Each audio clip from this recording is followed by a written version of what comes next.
Ngayon, araw ng linggo, nagyaya na naman ang bunso ko. Dito lang naman yan sa SM San Fernando. Alam nyo ba guys, hindi pa man kami nakakababa ng sasakyan, tinatanong na ni Angel Binis kung saan kami kakain. Grabe siya guys, gutom na siya kaagad. Kaya pala sila nagyaya dito. Silang dalawa ng ating niya, si Princess Iris, ang editor ko. Manonood pala sila ng Inside Out 2. At bago kami pumasok doon at manood ng sine guys, syempre gutom na si Angel Binis. Kaya kumain muna kami dito. Ang Korean food talaga tong panganay ko. Ang editor ko, si Princess Irish. Ayan ang order nila, dalawa ng boss ko. Order nila, odeng at saka duck kalbi. Ano yun? Makasirang pangarap. Sarap na sarap sila guys. Abang ako naman, ang in-order ko, salmon. Iyoko muna kasing kumain ng karne. Pakinggan nyo yung sinasabi ni Angel Binis. Eto na siya guys, pakinggan nyo. Ano? Bitin ang kanin kasi konti.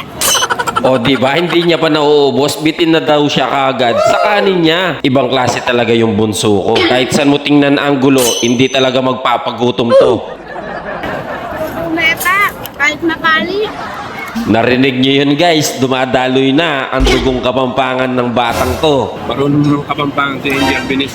Ang sweet talaga ng panganay ko, si Princess Iris. Sinubuan pa ako. Hindi ko nga alam ano yung pinasubo niya sa akin, guys. In fairness, guys, masarap. Kala ko nung una si Angel Binis lang yung gutom. Pati pala ako, gutom na rin ako. Makasirang pangarap. Sarap na sarap talaga si Angel Binis sa ulam niya. Paano naman? 2-piece chicken yan. Nagre-reklamo pa nga siya guys kasi walang gravy. Kaya yung sabaw ng salmon, ayun yung ginawa niyang gravy. Ibang klase talaga yung baby ko. Sabi niya kasi dati, madalas kami dito. Ngayon, madalang na talaga kaming makapunta dito. Kaya yung request nila, pinagbigyan ko sila. Okay na kasi sa akin yun, basta nakikita ko silang masaya.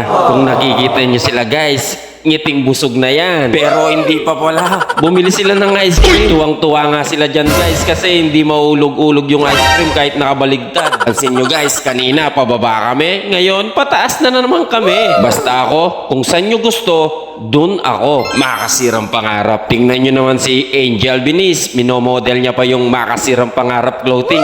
Ayan pala guys, papasok na kami para manood na kami ng Inside Out 2. Kung pansin nyo guys, nakapila na kami dyan para bumili ng ticket. Sinabihan ko nga ang boss ko dyan, dapat kanina pa kami bumili para hindi na kami pumila. Pero nung nakapasok na kami, at syempre, hindi namin palalampasin to. Hindi kami papayag na hindi magpapapicture sa mga to. Eto pala yung mga karakter ng Inside Out 2. Si Joy, si Fear, si Sadness, Disgust, at si Anger. At ang mga bagong emotion niya, marami pang iba. At ngayon, eto na. Paakyat na kami sa taas kasi ang pinili namin sa taas parang kitang-kita ang screen ng sine. Ano daw? Makakasirang pangarap.